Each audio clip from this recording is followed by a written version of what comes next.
Assalamualaikum warahmatullahi wabarakatuh. Perkenalkan, saya Agis Firmansyah dari Program Studi Pendidikan Bahasa dan Sastra Indonesia dari Universitas Terbuka. Dalam video ini, saya akan membahas tentang relevansi pilar-pilar pendidikan menurut Ki Haji Dewantara. Baik teman-teman, langsung saja.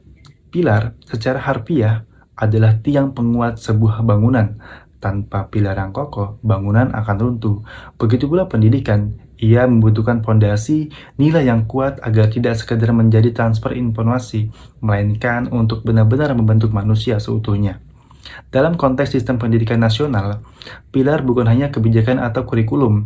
Pilar adalah nilai dan prinsip dasar yang menopang seluruh proses pendidikan dari generasi ke generasi.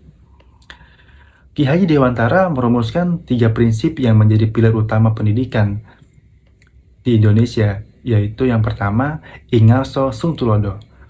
Di depan memberi teladan, yang artinya pendidik harus menjadi contoh nyata, bukan sekedar penyampai materi. Yang kedua ada Ingmadya Mangunkarso. Di tengah membangun semangat, artinya guru hadir bukan untuk mendominasi, melainkan untuk memotivasi dan menguatkan daya juang peserta didik. Lalu yang ketiga ada Tutwuri Handayani, yang artinya di belakang memberi dorongan. Pendidik memberi ruang bagi siswa untuk berkembang mandiri, sambil tetap hadir sebagai pendukung. Lalu bagaimana ketiga prinsip ini relevan dan sekaligus menjadi tantangan di era digital? Saat pembelajaran daring, guru yang bermakna bukan yang paling pintar menggunakan Zoom, tapi yang mampu menunjukkan integritas, kejujuran akademik, dan rasa ingin tahu. Ketika siswa mudah mencontek di suatu internet atau di sosial media, teladan dan etika guru yang menjadi pembeda, dan disinilah Ingarso Sung Tulodo digunakan. Lalu, notifikasi sosial media, konten hiburan, dan pendeknya tentang perhatian generasi baru adalah tantangan nyata, dan Ingmadya Mangunkarso menuntut guru mampu mendesain pembelajaran yang lebih menyenangkan dari sosial media. Bukan berarti ikut-ikutan viral, melainkan menemukan relevansi materi dengan kehidupan siswa. Kemudian ada prinsip Tutwuri Handayani, sangat relevan untuk literasi digital. Guru tidak bisa terus mengawasi setiap sosial media yang diakses oleh siswa, tapi bisa membekali siswa kemampuan berpikir kritis, memilih suatu informasi, mengenali hoaks, dan menggunakan teknologi dengan bertanggung jawab. Contoh aktualnya pada survei PISA 2022 menunjukkan Indonesia masih tertinggal dalam literasi membaca. Salah satu penyebabnya adalah karakter belajar yang pasif. Bukan karena tidak ada teknologi, tapi karena prinsip membangun kemandirian belajar belum diterapkan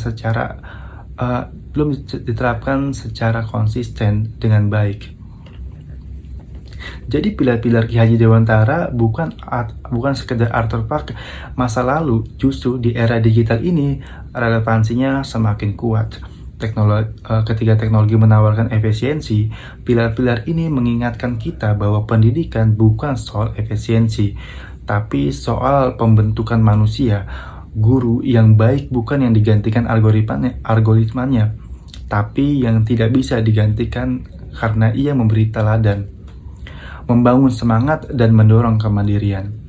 Inilah yang seharusnya menjadi arah kebijakan pendidikan nasional, bukan sekedar digitalisasi sekolah, tetapi digitalisasi yang berlandaskan nilai-nilai pendidikan.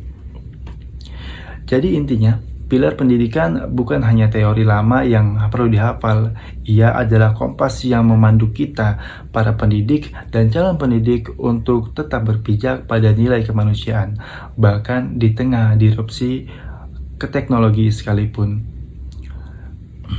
Baik, hanya itu yang bisa saya sampaikan. Mohon maaf bila banyak sekali salah-salah kata. Kurang lebihnya mohon maaf. Assalamualaikum warahmatullahi wabarakatuh. Sampai jumpa.